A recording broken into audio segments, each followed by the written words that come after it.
que você tem que saber de ângulos? Quando eu trabalho com ângulos, você tem que saber que o ângulo surgiu de acordo com retas. E as classificações de retas são retas paralelas. O que são retas paralelas? São retas que não possuem nenhum ponto em comum.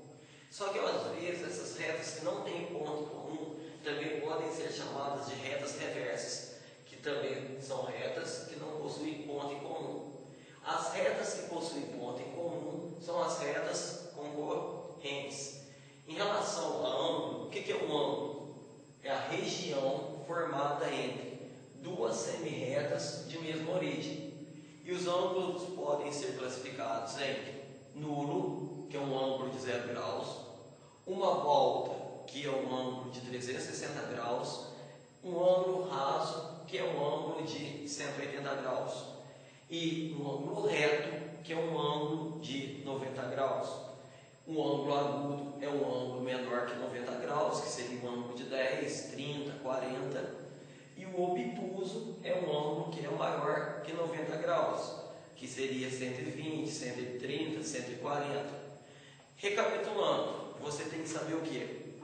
Retas paralelas são retas que não possuem ponto em comum. Retas reversas são retas que se cruzam, que não se cruzam e não possuem ponto em comum.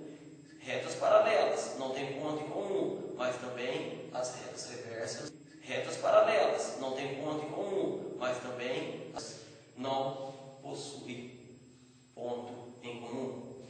E as retas concorrentes, que são retas que se cruzam e possuem ponto em comum.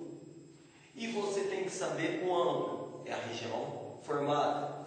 O ângulo pode ser nulo, ângulo de 0 grau, uma volta, ângulo de 360, raso, ângulo de 180, reto, ângulo de 90, e agudo, menor que 90, e o obtuso, maior que 90. Então, paralela